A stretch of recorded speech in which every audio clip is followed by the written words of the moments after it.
October 7th, 2025. That is the date of our next patch and of Legion Remix. Because wasting absolutely no time, Remix is actually already up. It's live on the public test realm, and we've played quite a lot of it. And in testing it, we did also notice something. This is not just some silly little side mode thing. I think quite clearly Blizzard saw what people liked in Mop Remix and basically just doubled down.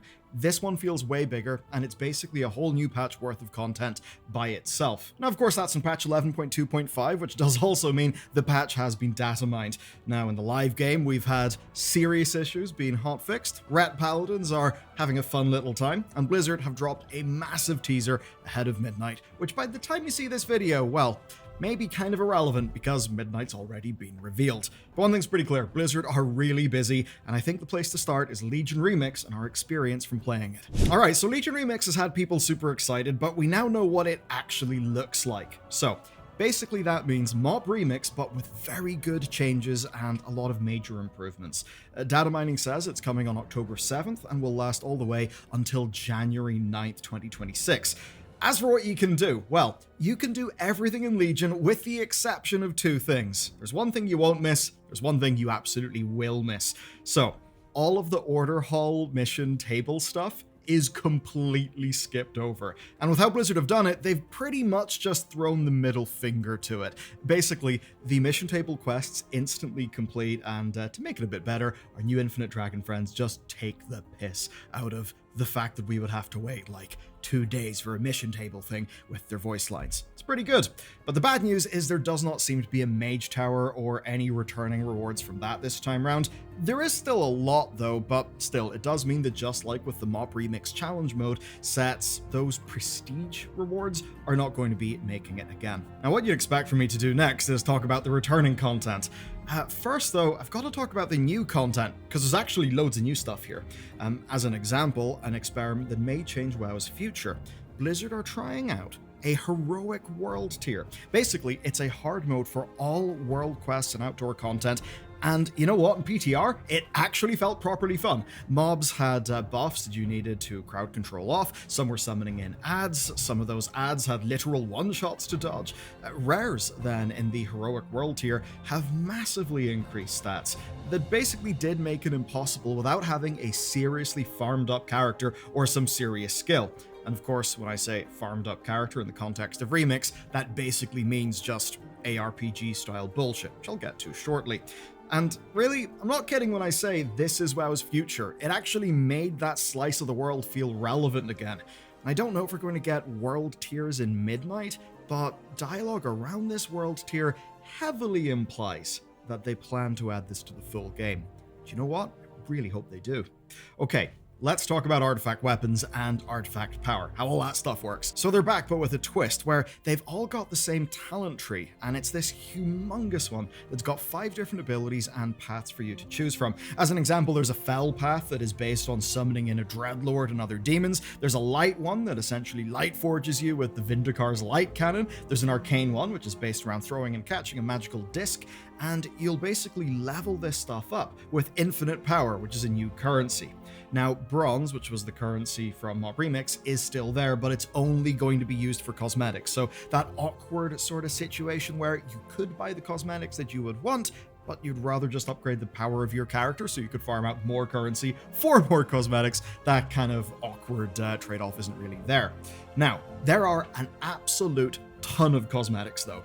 There's artifact stuff, mounts, gear recolors for days. There's even a Fell Shalomane, and just like with Gorehowl's tusks, there's rare gear like the Argus Scythe and Xavius' shoulders that are actually on the vendor, albeit for, quite a lot of bronze, but they're there in the vendor. It's pretty awesome. I know I will be playing it to get those. So, you've got Legion's incredible campaign, you've got all of the beloved class Order Hall quest lines as well, that's a shitload of content, and of course, you get to play those quest lines without having to wait for the mission table all the time. You've got the amazing Raids of Legion, which will be on a 2-week unlock schedule, so basically taking a little bit of a season of discovery inspiration there, which I think is actually real healthy for the game. You've got all the Mythic Plus dungeons being in, where they're now called Time-Worn Mythic Plus, which is a little different, where they're going to have the old affixes from Legion, but also new affixes that are made just for this mode. And you're basically going to be playing this all on turbo mode. all the crack. Basically, just like with Mop Remix, right? You get to be insanely huge here. You're infinitely farming upgrades for your character. You just become broken powerful, but I guess just like the RPG greats, ideally the game also gets brokenly powerful to match you. This time though, it's on your artifact weapon instead of your cloak. Now, playing this a bit on the PTR, it immediately kicks off feeling very different indeed. Basically, with the story that they've added and this fairly unique setup, it doesn't just feel like another, oh, we've taken Remix and applied it to a new thing. It does feel like Remix 2.0 applied to another continent. Maybe even more than that. Like, it does feel like real content, which is why I say it basically is kind of like a whole patch worth of stuff by itself. It's that same WoW on speed vibe, but I think with a more solid identity and design compared to Mop Remix, where it was, well, very experimental, let's just say. Now, the way it flows is that as you go through the quest, you'll meet Moritari, who has got like voice lines and everything, and there may even be a huge surprise in store because tooltips do spoil the name of the patches in Remix, and the final patch is called Argus Eternal, which, yeah, doesn't sound right. That's not what he was called, but I'm pretty damn excited. There's another thing though. There's a housing vendor. Currently on the PTR, he has got no items, but he is there. Now, I won't take it as granted that this means 11.2.5 is going to immediately drop with housing, but it does imply that you can start actually getting stuff for housing early in this patch, which, yes, does mean that 11.2.5 may actually support housing items. With that said, let's talk about the data mining. Thus far, no one's found a ton of actual housing items, but they have found some housing-related things, like, as an example, a huge update coming to the in-game store, which has got tons of housing icons included. Which, you know, isn't super exciting. I'm not going to sit here and be like, yay, more consumption opportunity. But Blizzard were always transparent that there would be in-game store stuff with the housing, so this doesn't feel like a surprise or a betrayal to me. Obviously, it's about how they implement the store, and if it ends up being egregious. They've certainly said things to indicate that it won't be egregious, but, you know, I'll judge it when I see it. Next, though, we see the war on add-ons, where there's actually new code in this build about the security status of add-ons, and it includes one label that's real interesting. That label is banned. So I wonder what that is. I mean, is this Blizzard kind of preparing for the Great Purge? Now, of course, everyone's big fear was that if the cooldown manager was, you know, going to be ready in time or not, because in 11.1.5, the cooldown manager was pretty damn sketchy. So if Blizz pulled support for a bunch of add-ons and then gave us the cooldown manager as it was, it really would have been quite shit. Well, here's some good news. In patch 11.2.5, we are getting all of its advanced settings. You may remember, like a few weeks ago, Blizzard basically did a big blog post about the future of that feature. Now, some things like audio and debuffs are not in as of this patch, but the other changes are, and they do actually look quite great. You're able to trim down the useless stuff that, well, already actually does allow for super clean setups. It's not perfect, but it is getting there. And there's actually another fun UI thing as well, recent allies. So soon you'll have this new window that just shows people that you've played with recently, which for an MMO does feel just a little bit overdue, but definitely welcome. Plus, if you run into someone that you've played with recently, the game will actually tag them to remind you. Pretty sweet. Okay, Datamining also does spoil the next big event update coming for Thanksgiving, or, you know, Pilgrim's Bounty as it's called in Azeroth. Now, there are tons of new food-related items, turkey mounts, which look shockingly awesome. Does kind of make you remember that turkeys are just modern dinosaurs, and some old-timey peasant outfits. Beyond that then, 11.2.5 doesn't look like it's got too much else, just Legion Remix, and of course, Season 3 Turbo Boost. There's got to be a turbo boost. This time, though, it's one announced far ahead of time so people won't feel betrayed, and with only one major change. The upgrade tracks will extend at patch launch instead of with turbo boost starting. Now also, puzzling cartel chips are going to be back, there will be more warbound gear dropping, and you'll be able to fuel up the catalyst. So, all those cool things are coming. But with that said, we gotta talk about Midnight. Take a look at this. It's hyper-realistic Xalatath standing in front of Lorthamar Theron. Could be Arator, probably Lorthamar. And this has immediately got people thinking, really, Blizzard? Are we just going to go and kill another Horde leader? Which, we must really have a kink for at this stage. We don't really know. Well, I don't know. If you've watched this after the Midnight cinematic, maybe you do know, in which case, this is a fun little time capsule.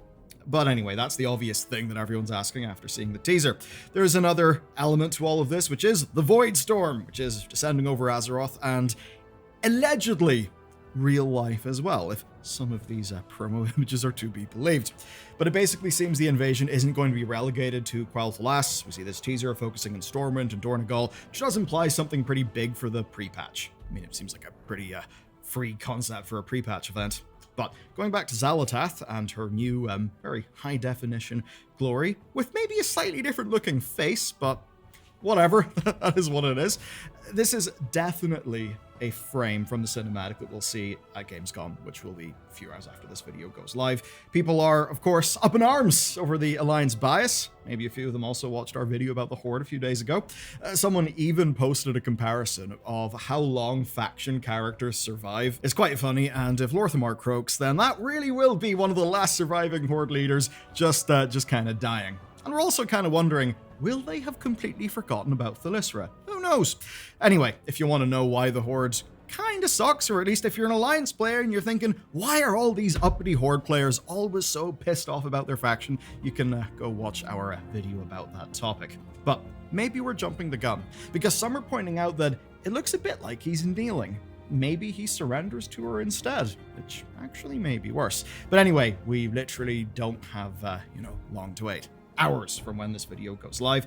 Of course, it'll be at Opening Night Live, which is going to be some of the most eyeballs that WoW has had for a very, very, very long time indeed. I mean, as big as BlizzCons can be, they are inherently a little bit insular, right? Because they're completely targeted at WoW fans.